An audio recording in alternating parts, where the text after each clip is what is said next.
শাশুড়ি মা, তোমাকে এখানে কাজ করতে হবে না আর। কেন বাবা, আমি এখানে কাজ করবো না কেন? যেখানে এত কষ্ট করেও সময় মতো টাকা পাওয়া যায় না, সেখানে কাজ করে কোনো লাভ নেই। দেখো বাবা, আমি বুঝতে পারছি কেন তুমি রেগে যাচ্ছ। বিয়েতে যা দেওয়ার কথা ছিল তোমাকে সব দিয়ে দেবো, শুধু আমাকে একটু টাইম দাও বাবা। কেন টাইম দেবো? আর টাইম দিলে তুমি আমাকে সবকিছু দিতে পারবে?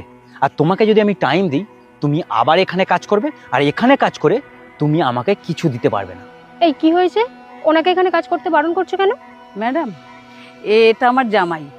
আপনাকে বলেছিলাম না যে কিছুদিন আগে আমার মেয়ের বিয়ে দিয়েছি। হ্যাঁ, সেটা ঠিক আছে, কিন্তু ওনাকে এখানে কাজ করতে বারণ করছো কেন?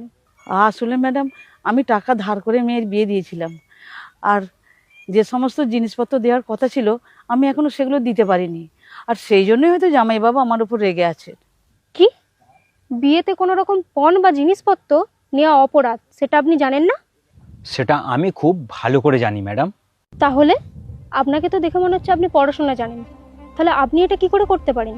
আপনাদের মতো শিক্ষিত লোকেদের জেলে থাকা উচিত। দেখুন, একটা মা তার মেয়েকে কতটা কষ্ট করে বিয়ে দিয়েছে, আপনি সেই জায়গায় সাহায্য করবেন, তা না এই গরিব মানুষটার কাছ থেকে আপনি সব কিছু নেওয়ার ধান্দা করছেন।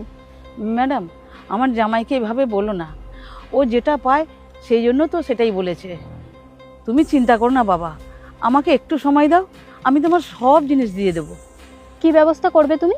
ওই জিনিসগুলো দেওয়ার জন্য নিশ্চয়ই তুমি আবার লোন নেবে, আবার সেই লোনটা শোধ করার জন্য নিশ্চয়ই আরও বড় লোন নেবে। এই জন্যই তোমরা গরিব থেকে আরো গরিব হয়ে যাও। কি করব ম্যাডাম, কিছু তো করার নেই। অনেক কিছু করার আছে, আর এই জন্যই আমি তোমাকে বারণ করছি। আজ থেকে তুমি আমাদের সাথে থাকবে, আমাদের বাড়িতে থাকবে। এটা তুমি কি বলছো বাবা? হ্যাঁ, আমি ঠিকই বলছি। ঠিক আছে মা, সাবধানে থাকবে। কি হলো, তুমি কাঁদছো কেন? কই, না না, কিছু হয়নি তো। কিছু তো একটা হয়েছে।